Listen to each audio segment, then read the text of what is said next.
O sea, dicen que no pueden.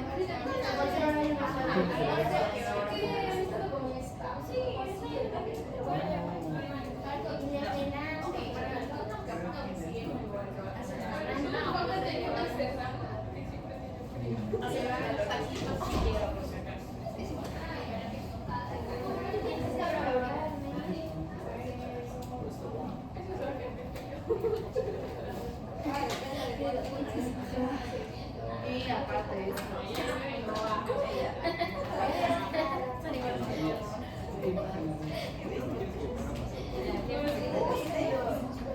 Una clase avanzada.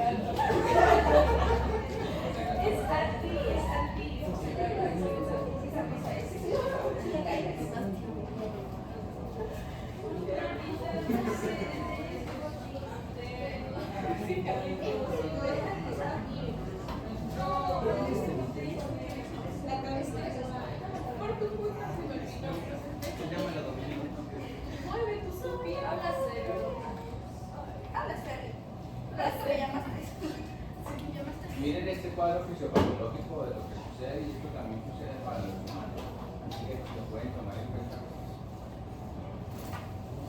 Sucede con procesos inflamatorios de forma cronificada. ¿Okay? Existe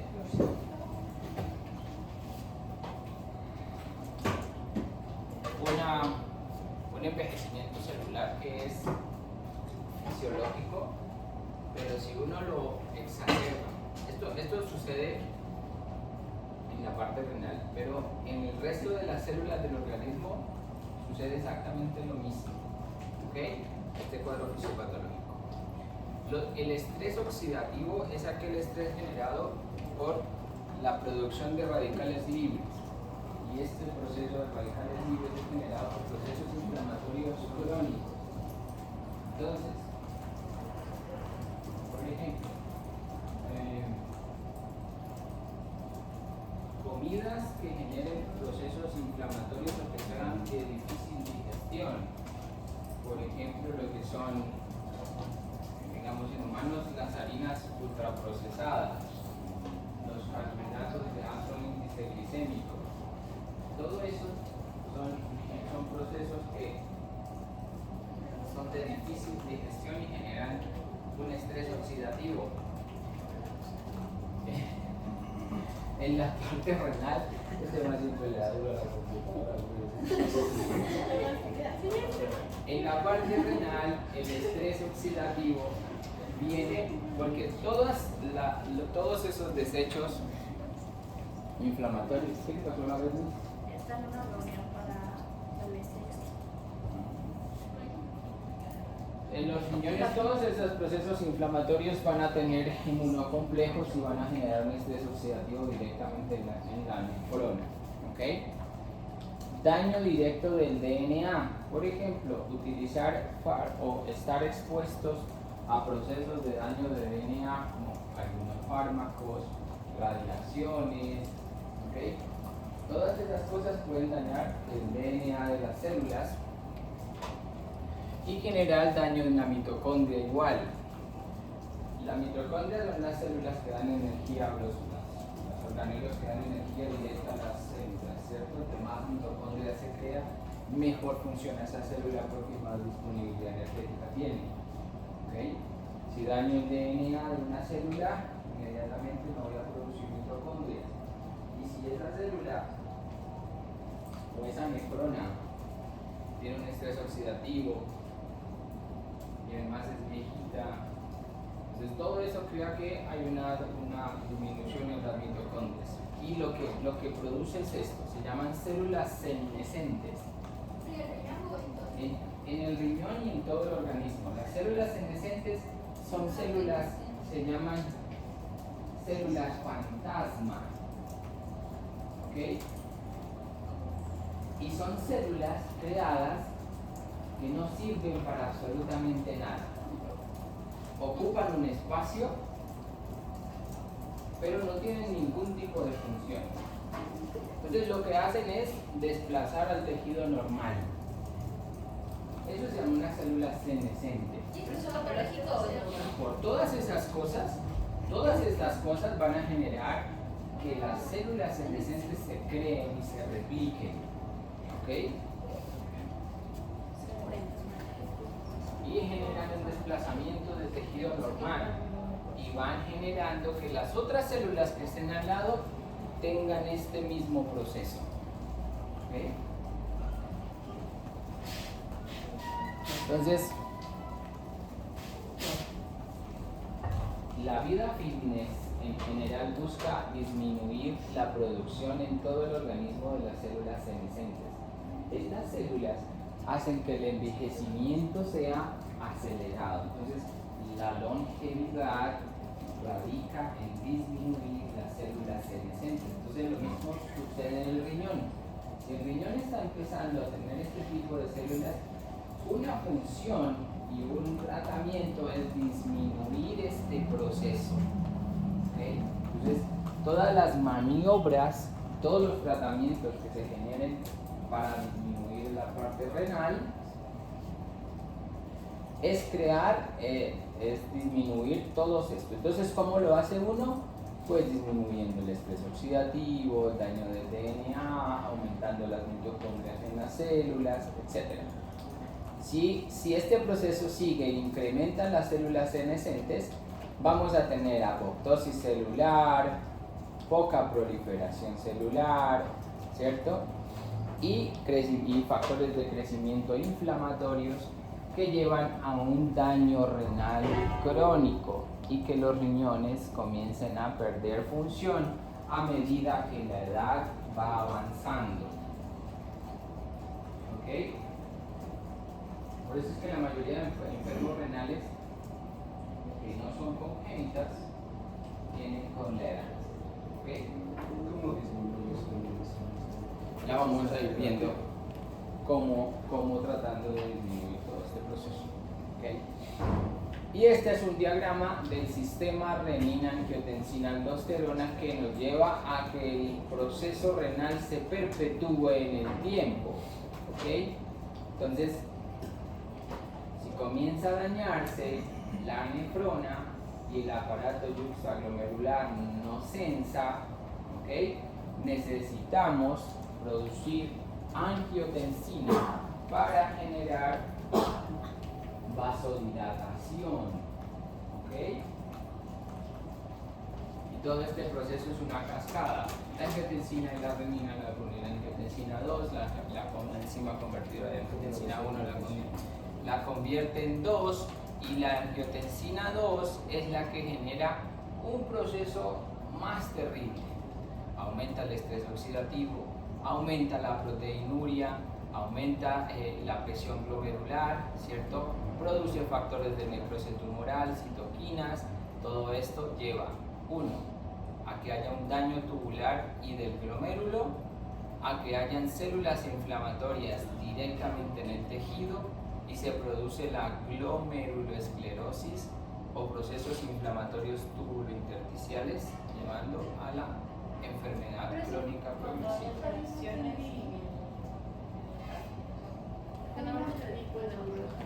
Bueno, le respondo, sí, cuando hay daño en el aparato, cuando la nefrona se está dañando el aparato yuxtaglomerular, no hay nada ahí, que hay un proceso, necesitamos reclutar más nefronas.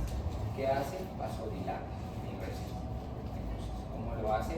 Va y le dice que produce angiotensina. ¿Okay? Sí, en poca cantidad. Exactamente. Cuando este sistema se activa, porque ya hay un inicio de un daño renal, este proceso, si uno lo deja continuar, exacerba y progresa el daño renal. Bien. Ana Paula. Entonces, ¿dónde se quedó? O sea, me quedé cuando la persona está dañada y el aparato glomerular Exacto. Se produce, en la renina se produce el angiotensinógeno, como se convierte en angiotensina 1. La angiotensina 1 por la enzima convertidora de angiotensina se convierte en angiotensina 2, que es el proceso inicial y es la que más genera lesión, porque aumenta el estrés oxidativo, aumenta la proteinuria, aumenta la presión glomerular y produce factores de necrosis tumoral y citoquinas. Todo esto lleva a dos procesos. Uno, a que haya un daño en el glomérulo y en el túbulo, ¿cierto? Y que todas las células inflamatorias estén ahí en el tejido. Y todo esto va a llevar a una glomerulosclerosis, es decir, esclerosis del glomérulo o daño del glomérulo, y procesos inflamatorios y fibrosis túbulo-intersticial. Y esto progresa al daño renal. Pero esto se activa porque Cuando hay inicio del daño renal. necesitamos que se filtre más. Exacto, porque necesita vasodilatar el arteriol eferente para que necesite llegar más sangre. ¿Qué pasó, Marco? Pero ¿y la aldosterona? La aldosterona funciona por aquí, por otro camino. Pero Directamente. Claro, lleva lo mismo, pero es el camino más largo. La mayor produce es esto. Eso es más por el tejido.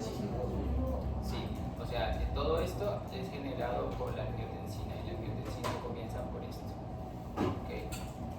Por el aparato de sustancia. Entonces, el daño inicial progresa a la enfermedad y tenemos un círculo que no cambia. Cuando ya hay una enfermedad crónica instaurada, genera un círculo vicioso que conlleva a un proceso hipóxico del tejido.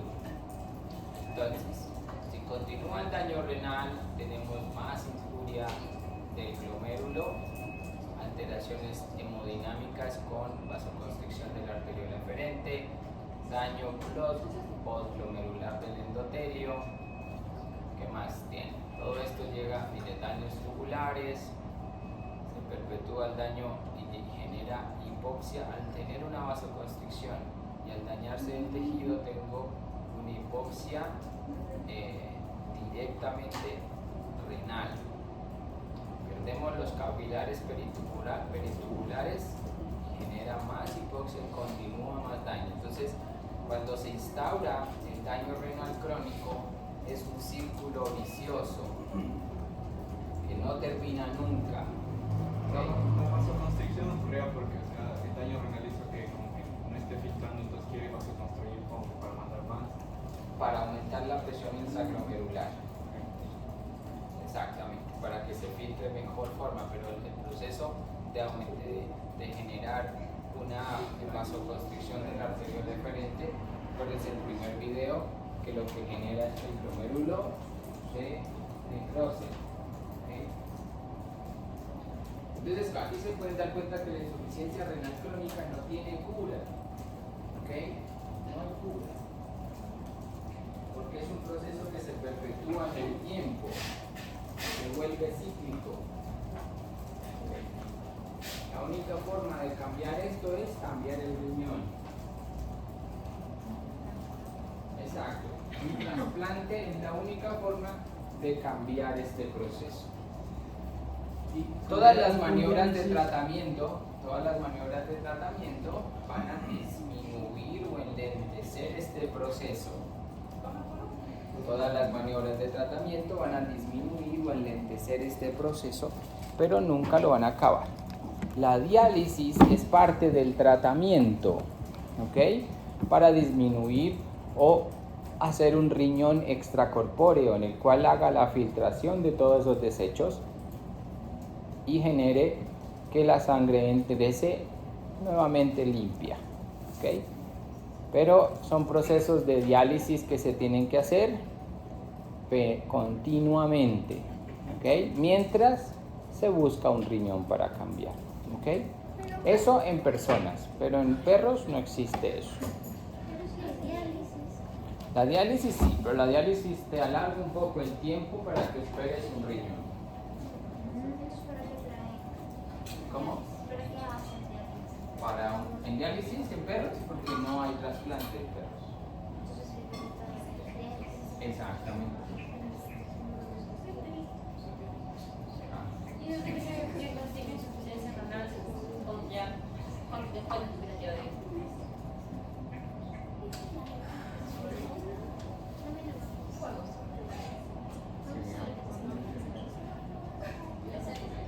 En general, el proceso del pronóstico depende del progreso de la enfermedad. Que no tenga reagudizaciones. Una insuficiencia renal crónica se puede volver aguda en un instante. ¿Okay? Se reagudiza. Entonces recuerden que los signos de una insuficiencia renal aguda son, crónica, poliguria, pérdida de peso, anemia. Se reagudiza cuando se vuelve aguda, entonces se pone oligoanúrico, hipercalémico, ¿cierto? Muy azotémico, ¿cierto? Se puede reagudizar porque, por ejemplo, tuvo una isquemia renal, ¿cierto? O porque tuvo un tromboembolismo en alguna parte del cuerpo, ¿cierto? O porque tuvo una pancreatitis aguda. Puede volver a reactivar esa insuficiencia y volverla aguda. Pero no es que de esa aguda hay que volverla otra vez a la calma. Y todo se maneja por este consenso internacional que es el IIT. ¿Okay? Este es el que da la directrices y estadifica los estados renales. ¿Okay? Entonces tenemos estado 1, 2, 3 y 4 y uno que es de alto riesgo. Nos basa o se basa principalmente basado en la creatinina de su estado. ¿Okay? Aquí están los valores para perros y para gatos de los pacientes que están en este estado. ¿Okay? Por ejemplo, en estado 1 tienen creatinina menor a 1.4. Aquí en el estado de los que tienen de 1.4 a 2. Los 3 de 2.1 a 5 y el estado 4 mayores a 5. Y aquí hay algunos comentarios que, por ejemplo, mire, dicen azotemia medianamente, ¿cierto? En rangos de bajos. En este estado hay signos clínicos que pueden ser medianos o a veces ausentes. En el estado 3 ya tengo una enfermedad renal, bueno, hay que buscar enfermedades extrarrenales y una azotemia moderada. El grado más terrible es la 4, que tiene una crisis urémica y es un riesgo por alteraciones sistémicas generales.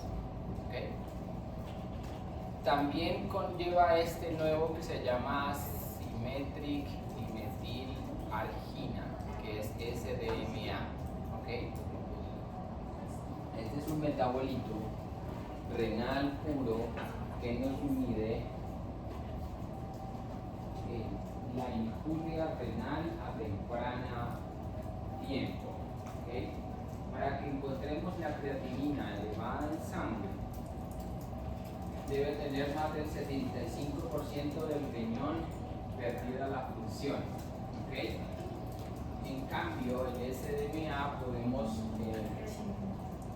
precozmente predecirla. ¿Okay? Por ejemplo, en el estado 1 son sugerentes los pacientes que tienen 14 microgramos por decilitro de SDMA. Esto se mide en sangre. ¿Okay?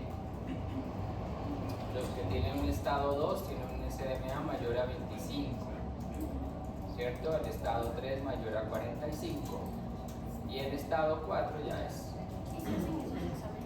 Sí, este se hace aquí. Para que la creatinina se afecte es mayor que el 60%. El 75% del riñón afectado. ¿Qué? Siempre se eleva los daños renales. Para que tenga una azotemia, en general ya lleva más del 75% del daño renal. El SDMA predice un poquito antes que eso. Antes de tener una azotemia, el SDMA me puede predecir un poco el daño renal. ¿Cómo sospecha uno que tiene un daño renal sin tener signos glicosiderasotemias. En general, la densidad urinaria es el primer factor a tener en cuenta. ¿Okay? Entonces, cuando uno evalúa un urianálisis, lo primero que tiene que fijarse es en la densidad urinaria. Por eso, el urianálisis debería considerarse un examen de rutina, ¿okay? Como un hemograma. Siempre.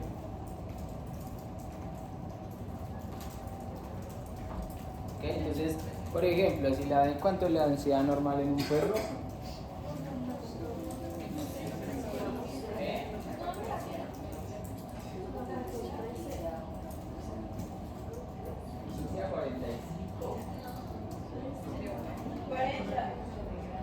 Más de 1035. Mayor a 1035.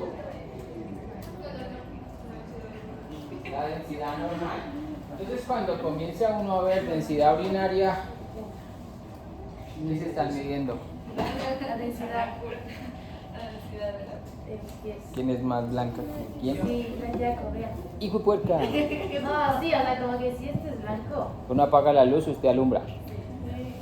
Yo con mis medias de flores, miren, Karin, miren. Cuando va a la playa, ¿se broncea? No, se pone roja. No, me quemo yo. Se pone roja. ¿Se pone roja? ¿Sí?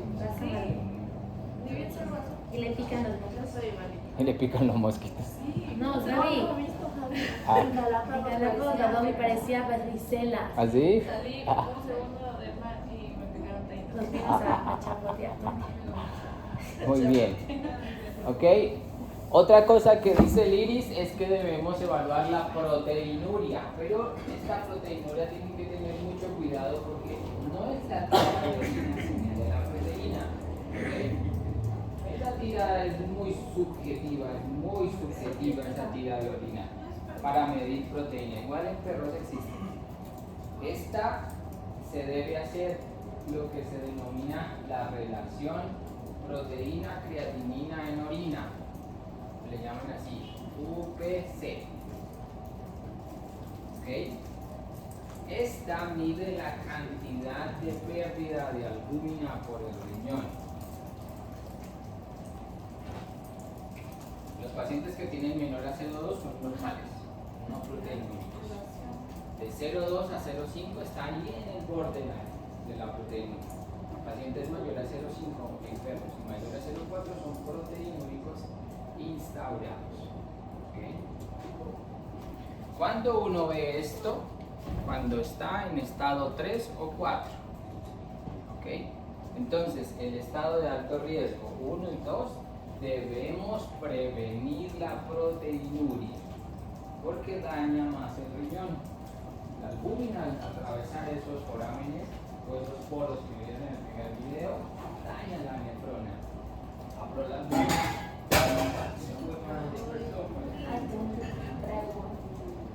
Quedó sumió. La proteinuria, la albúmina es una proteína de gran peso molecular que genera un daño importante al pasar por el riñón. ¿Okay?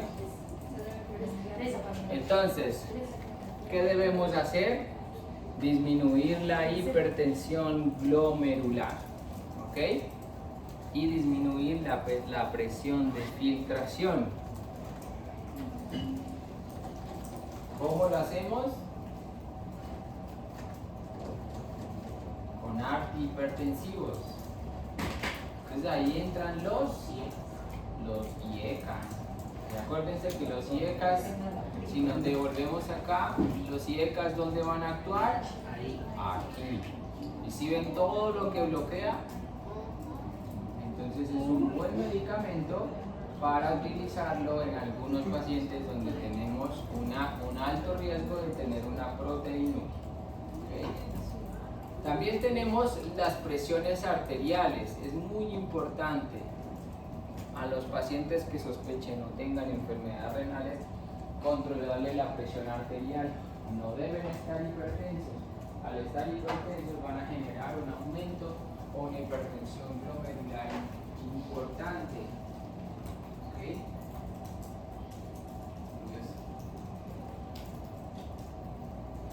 medida que avanzamos en este consenso, pues vamos viendo qué estrategias se pueden utilizar.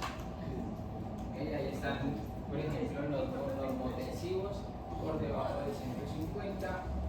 En general tienen mínimo riesgo de daño orgánico. A medida que aumentan, vamos a tener un alto riesgo cuando sobrepasan los 180 de presión sistólica, ¿no? Sistólica, no media. De presión arterial sistólica. Y este cuadro resume todo, ¿ok? Pero en perros. Medición de la creatinina, ¿cierto? Medición de la densidad urinaria, ¿cierto? Dependiendo del grado de creatinina. Aquí hacer UPC en el estado 1 y valorar la presión arterial. Entonces este diagrama le va diciendo cómo estadificarlo y cómo irlo monitoreando. ¿Okay? Pues lo pueden buscar, está gratis en internet. ¿Cómo? Busque la página de iris.com. Exacto, iriskindle.com. Exacto. En esa página están todos esos documentos. Mirad.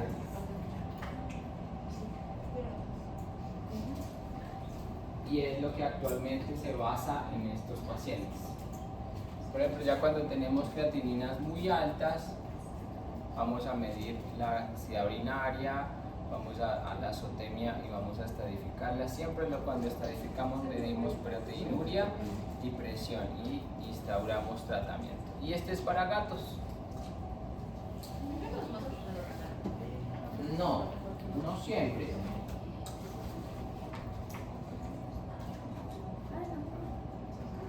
Otra foto, está en internet. Gratis. La mayoría de gatos que llegan con algún problema se pasan con Hay una predisposición mayor, pero sobre todo por el daño oxidativo. ¿Qué problema tiene más daño oxidativo? Ellos son muy deficientes en enzimas generales que dañan, que disminuyen el estrés oxidativo. La citocromo P45 en los gatos no existe.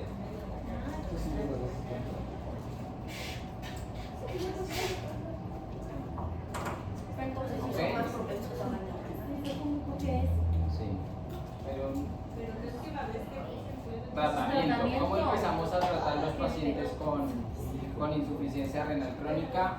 Primero, dietas. ¿Ok? Las dietas son súper importantes. La dieta, ¿para qué nos sirve? Necesitamos controlar lo que es la ingesta de fósforos o de fosfatos y además la ingesta de proteínas. Acuérdense que toda la proteína se va a transformar en creatina y la creatina en creatinina. ¿Sí o qué? Y vamos a tener más azotemia. Entonces debemos controlar la dieta dándole dieta baja en proteínas, pero no dejándolos deficientes. ¿Okay? Y necesitamos restringir el consumo de fosfatos. ¿Cómo lo hacemos? O le damos dietas bajas en minerales o utilizamos inhibidores de que se absorban el fosfato. ¿Okay?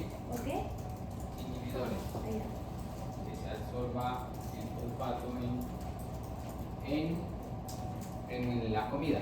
Por ejemplo, la bioquímica, si yo veo la creatinina elevada más del rango superior y digo, bueno, puede estar asociado puede estar asociado como a la alimentación, como De una sola no te va a generar eso. Eso solo sucede cuando hay mucha degradación de músculo. Es decir, cuando pierden peso muy rápidamente, puede generar un aumento severo de la creatinina sin ser azotémico. Pero porque hay mucha destrucción o mucho anabolismo proteico muscular. A veces no se inflama tanto el músculo. Lo único que tienes que ver es que hay una pérdida de peso progresiva muy rápida, ¿okay? Y una pérdida de la masa muscular. Y un ejemplo de un inhibidor de fosfato. Sí, hay uno que se llama Sevelamer. Sevelamer.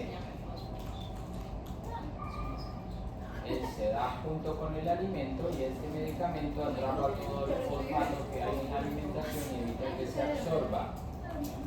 ¿Okay?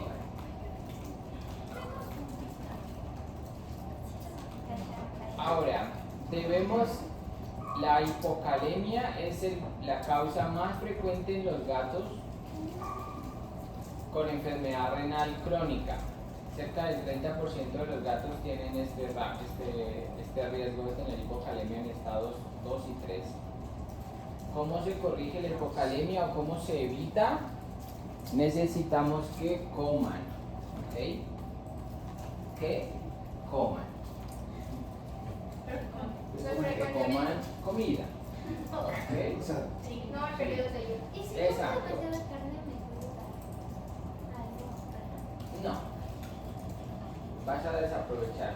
La ingesta normal de comida, de proteína en un humano para ser longevo, no perder músculo y ganar un poco de peso si es que hace un poquito de ejercicio, más o menos está entre 1.5 a 2 gramos por kilo de proteína. No, muy mucho. Yo tengo que comer 2 huevos en la mañana, 2 huevos en la tarde, cenar y almorzar para lograr eso. Imagínese uno que pesa, ¿cuánto pesa? Por eso. Bueno, ya sé cuánto, 70 kilos, 60 años.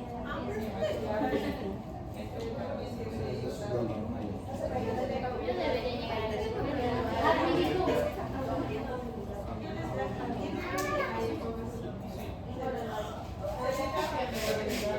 Puede estar funcionando. Ahí nomás. La nefromegalia, con la atrofia renal, siempre es indicio de fluctuación renal. Probablemente ese riñón esté funcionando parcialmente para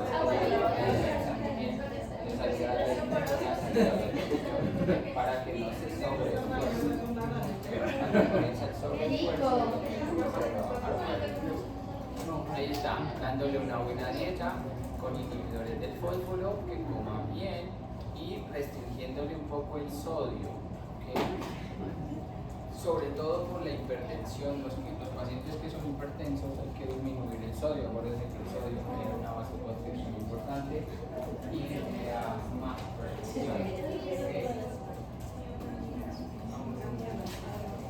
Y esto es magnífico. Miren, esto es una de las cosas que previene el daño oxidativo. El omega 3. Ya me voy a suplementar omega 3 y complejo Los ácidos grasos insaturados, el omega 6, el omega 9, son proinflamatorios. ¿Okay? En cambio este no. Sí, promueve una muy buena salud cardiovascular y disminuye un montón el estrés oxidativo y la producción de células senescentes.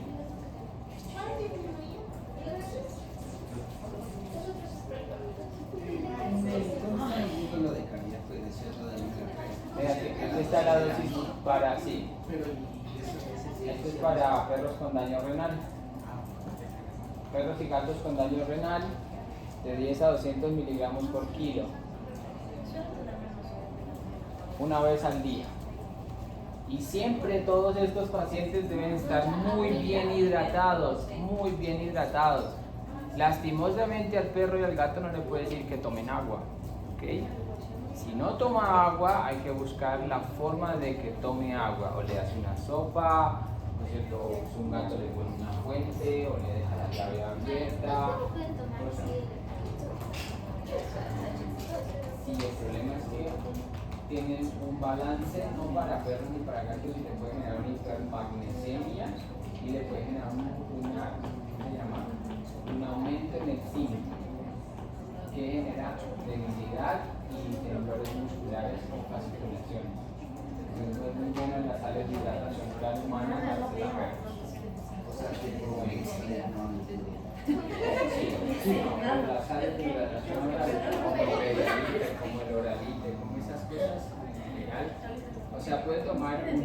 poquito, ¿sí? Pero no le vas a dar 500 ml o un litro para corregir eso. Ok, y si por nada del mundo quieren tomar agua, pues necesita hidratarse de alguna forma. Entonces la vía más permeable es la vía subcutánea. Ponerle bolsitas, mochilitas de suero subcutánea para que se y eso se absorbe. ¿Okay? Bolsitas de suero.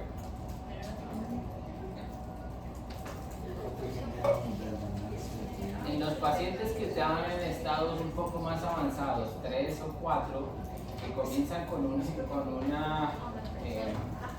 una afección gastrointestinal urémica, pues debemos corregir eso.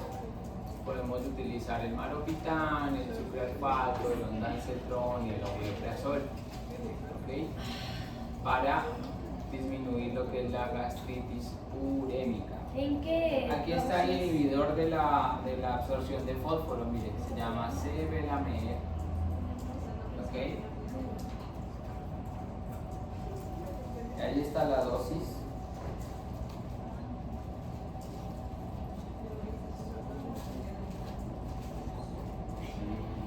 Y aquí debemos iniciar cuando hay proteinuria, cuando hay una enfermedad crónica y utilizamos los inhibidores de la enzima convertidora de angiotensina para disminuir la hipertensión intraglomerular, vasodilatamos la arteriol referente, lo cual nos genera una muy buena filtración, una filtración normal. ¿Okay? Esta es la función. Aquí está hipertenso porque aquí está vasoconstrido, entonces la mayoría genera una presión hidrostática mayor. Cuando dilatamos esta con un inhibidor, va a generar esta presión. ¿Okay? Bien. Esto es todo lo de daño renal. ¿Tienen dudas?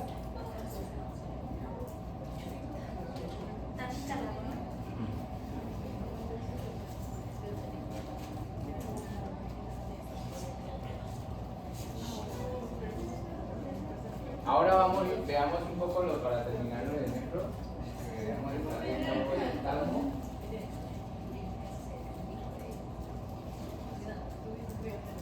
Los trastornos, lo que son urogenitales, ¿vale? De las vías urinarias bajas. La mayoría y las más frecuentes son las infecciones urinarias. Eso sí es. El 90% de las afecciones urinarias bajas son por infecciones. ¿Okay?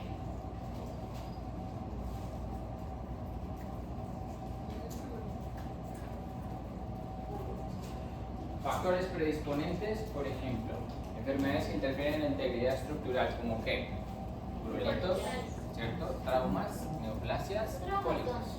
¿Cómo? Traumas vesicales. ¿Qué? Traumas vesicales. Un atropello o un politrauma sobre la región posterior no solo son los huesos y los músculos y la columna, es el abdomen posterior. La mayoría que tienen fracturas de pelvis y caderas tienen una hematuria importante, porque hay un trauma vesical importante.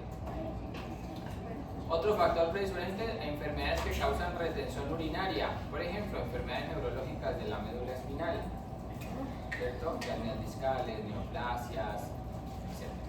Obstrucciones parciales o totales del tracto urinario, por ejemplo, tapones mucosos, ¿cierto? Estenosis uretral.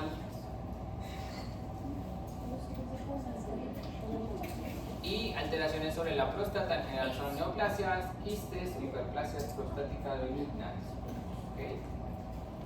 Enfermedades que producen la densidad urinaria, otro factor predisponente, enfermedad renal crónica. Entonces, la enfermedad renal crónica tenemos que estar muy pendientes de que no tenga una infección del tracto urinario, porque puede generar una pielonefritis y reagudizar la infección renal, ¿cierto?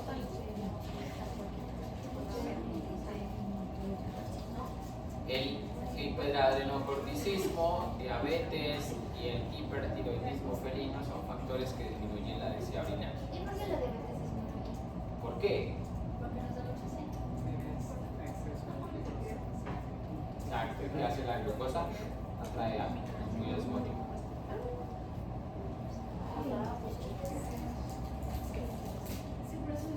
¿Qué más? Otras terapias que puedan ser inmunosupresión, el Cushing baja las defensas, terapias con antiinflamatorios esteroidales y químicos.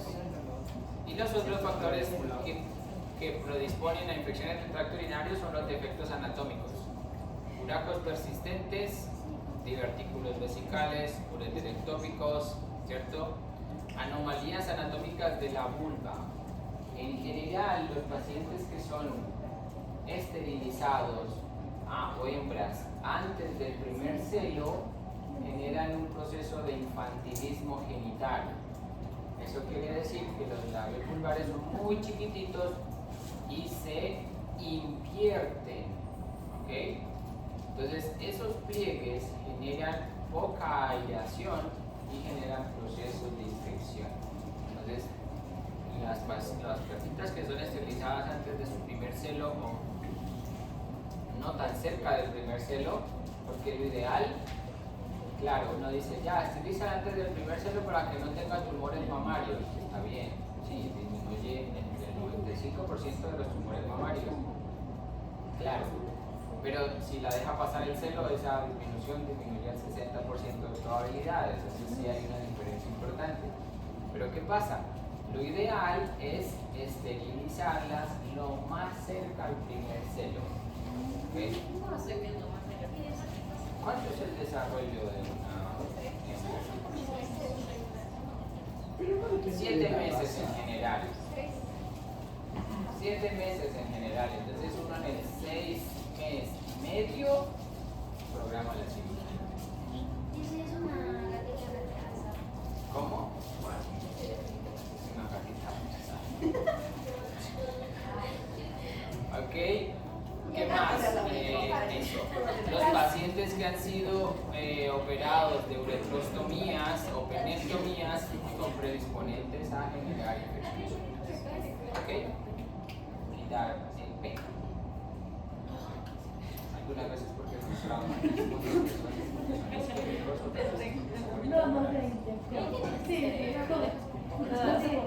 se hace una uretrostomía. Se quita el pene y la uretra se hierve, o sea, la uretra se exacto, pero se expone la uretra, porque la uretra es un epitelio, eso, y es sedoso, es decir, que no se adhiere a mucosa, entonces al vertirlo no se va a cicatrizar.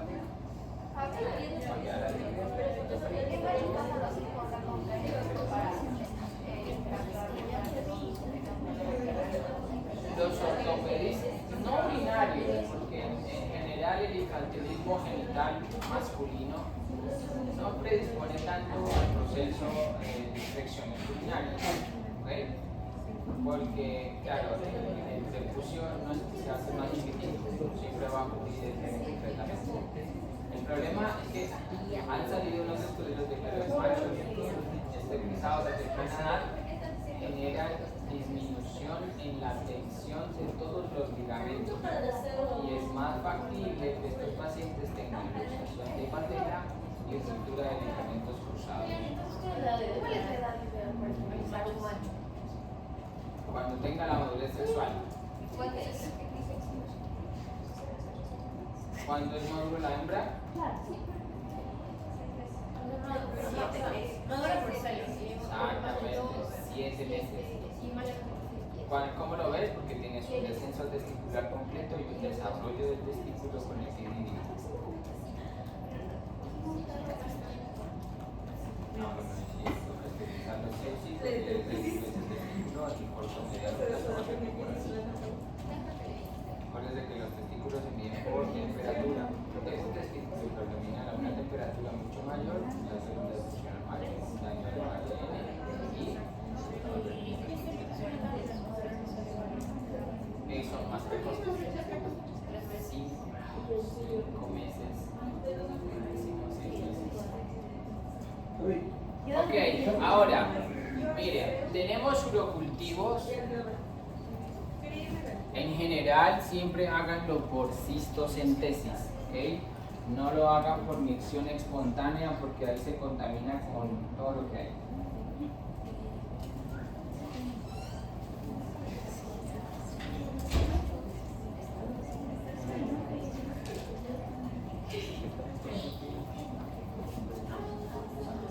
¿Cómo llegamos al diagnóstico de infección del tracto urinario llamado ITU? Infección del tracto urinario.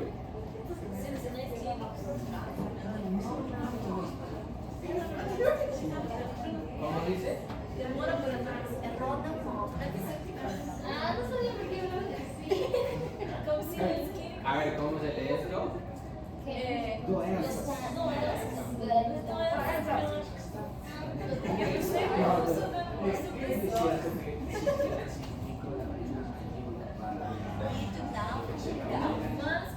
No, en general no. No pasa nada. Cuando mandamos a hacer un urocultivo, podemos tener bacteria o, bueno, sin bacteria o con bacteria, ¿ok? Hay una gran polémica en este caso, escuchen, porque un humano, podemos tener una bacteria y considerarse fisiológica, ¿ok? Es porque el urocultivo tiene menos de 100.000 unidades formadoras de colonia, ¿ok? Y no te tratan. Pero es porque es Es de microbios. No. Uno no tiene bacterias en la boca toda hora. ¿Sí o qué? Si no estaría orinando pus a toda hora.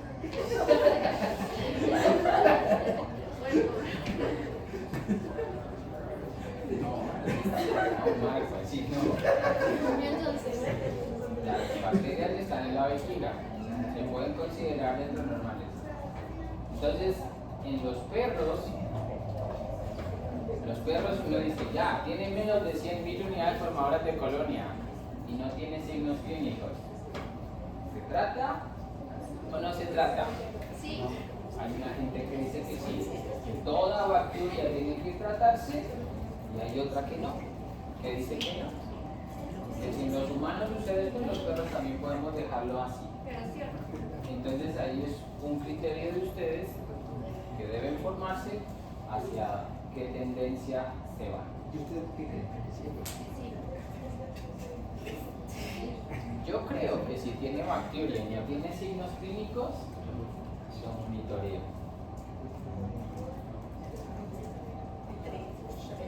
Porque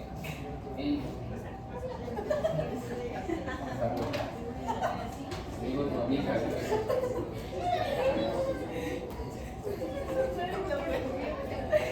Entonces, eso, ¿ok? Entonces, si no tenemos crecimiento bacteriano, aquí está, miren. Con signos clínicos del tracto urinario, probablemente no sea infeccioso, sino neoplásico, inflamatorio o tenga urolitos. ¿Ok? Es decir, que tengo un urocultivo sin bacterio y con signos clínicos del tracto urinario bajo, pues puede tener esto. En general, si no tiene signos clínicos, pues esto es normal. ¿Ok? Cuando hay bacteria y tenemos signos clínicos del tracto urinario, siempre va a ser positivo la infección urinaria. ¿Ok? Si no tiene signos clínicos, puede ser una contaminación o es esto, bacteria subclínica. ¿Y cómo se da eso? ¿Qué? ¿Y cómo se da? La bacteria es un cultivo positivo sin signos clínicos. Es una bacteria asintomática, ¿ok? O subclínica. Y aquí tenemos dos cosas importantes, que puede ser una ITU esporádica o una ITU recurrente. ITU esporádica cuando tiene menos de 3 episodios al año. ¿Cómo se dice?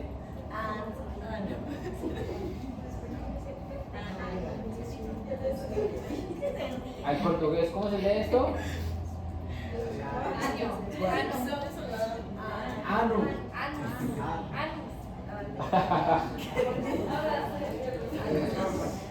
Y cuando tiene más de 3 episodios al año, son recurrentes. En estos hay que tener mucho cuidado, porque debemos buscar esto. Debemos saber qué pasó con este paciente que está teniendo tantas infecciones urinarias, cuál es el factor predisponente y cuál es la enfermedad que le está causando este proceso de infección urinaria en estos pacientes. Una hito esporádica es como en las mujeres, que se sentó en un lugar frío, le dio cistitis. ¿Ok? Esa fue este.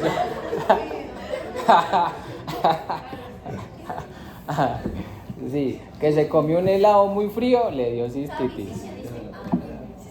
Sí, pero dígalo así.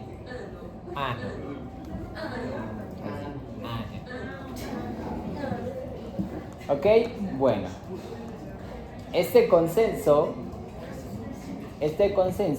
nos da todas las terapéuticas y el tratamiento de todas las infecciones urinarias y cómo utilizarlo bien. ¿Han usado cranberries para las infecciones urinarias?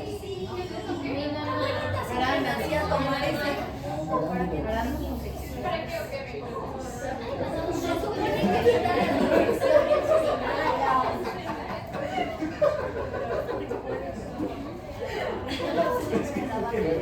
¿Cómo se le usa?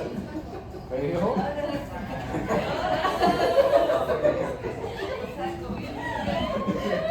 ¿Cómo se usa el cranberry?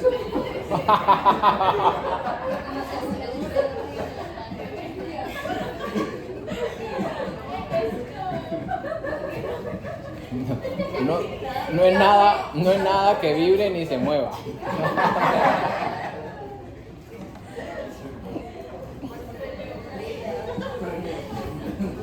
A ver, el cranberry, lo que pasa es que en los humanos hay una cosa. El epitelio de la vejiga,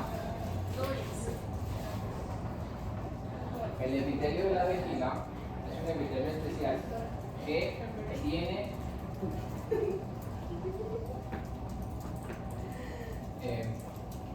cuando hay una bacteria, produce una película que es como una mucosidad que adhiere el biofilm a la mucosa. ¿Ok? Entonces las bacterias cuando llegan a la vejiga de los humanos producen el proceso inflamatorio y se comienzan a replicar. La vejiga, para defenderse, produce una especie de mucosidad y esa mucosidad hace que la bacteria, en vez de irse, se pegue más. ¿Okay? El cranberries o los arándanos o todas estas cosas que son antioxidantes dañan esa película mucosa, la destruyen. Entonces ahí sí, la bacteria, en vez de estar adherida a la mucosa, se suelta. ¿Okay? Eso no pasa en animales. ¿Pasa en perros o no pasa en perros? Sí, les da salud. No son tóxicos, No, los humanos sí pueden ser. Pero y los animales también producen ese filtro.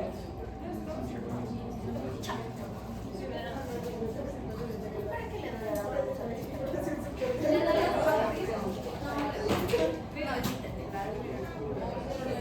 Los perros no tienen esto.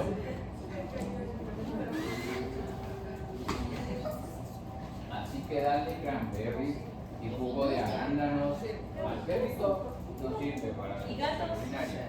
Para gatos igual, no sirve.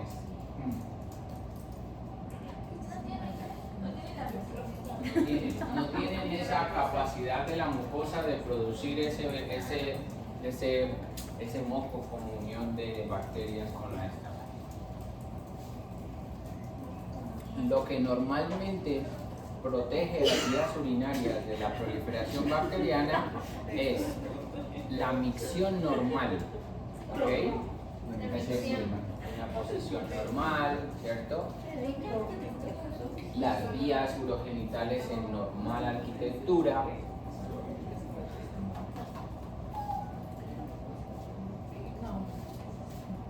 Muy bien.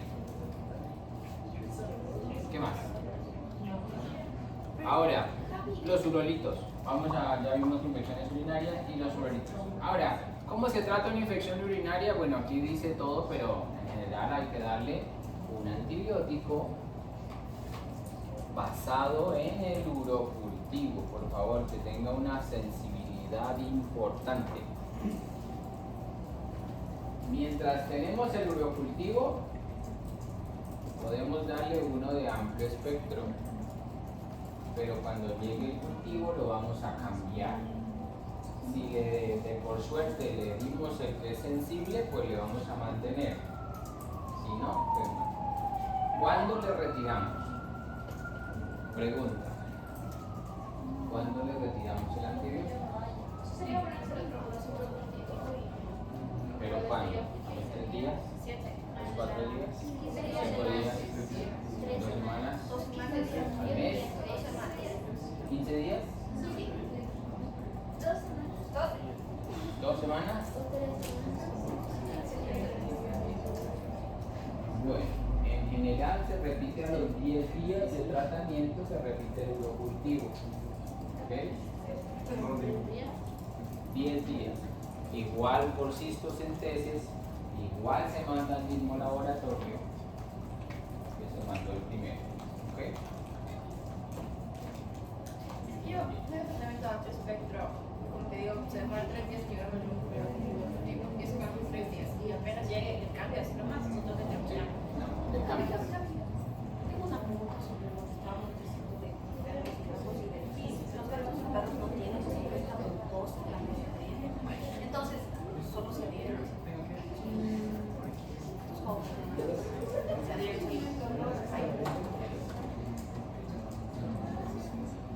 Ok, ahora, ¿qué otro tratamiento le darían a un perro? ¿La cistitis duele o no duele?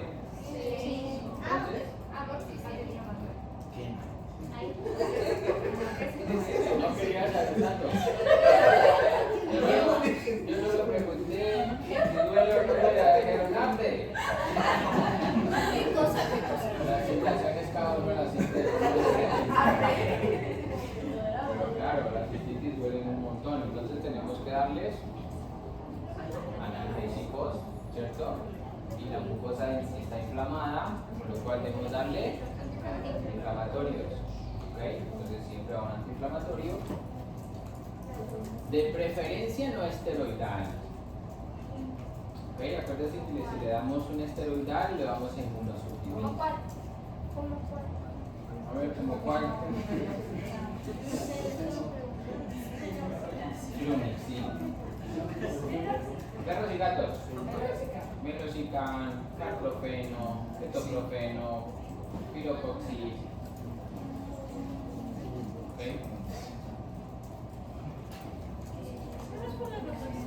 ¿Qué más? ¿Qué? No. Es nefrotóxico. ¿Qué más? Cuando tienen cistitis,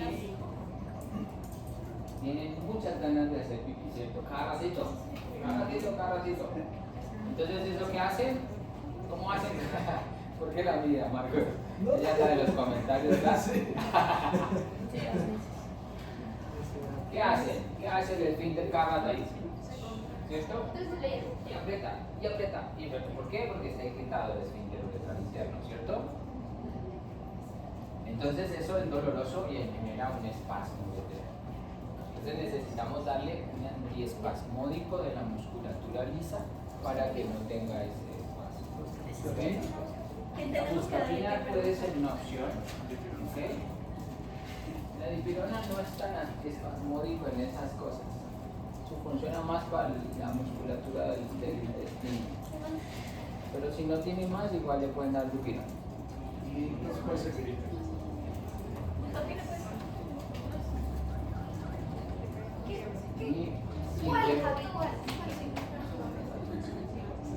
Buscapina. Y hay otro. No me fue el nombre.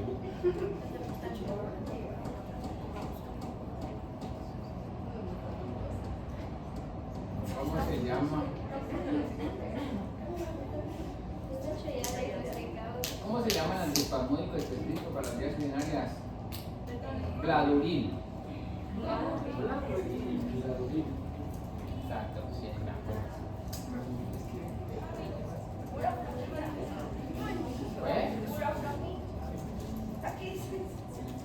pero pon el principio activo. El Gladuril es específico para las vías urinarias. Es muy buen antiespasmódico, disminuye el dolor y la irritación del esfínter uretral externo. Entonces, si ves, no solo antibióticos, el antibiótico, antiinflamatorio, analgésicos, antiespasmódicos. No, el betanicol es un beta adrenérgico puro. Va a generar que el músculo detrusor se contraiga. ¿Okay? ¿Qué? ¿Cómo? ¿Ese cabrón? Oh, sí. ¿Cuál es la dosis de la Puro líquido. No.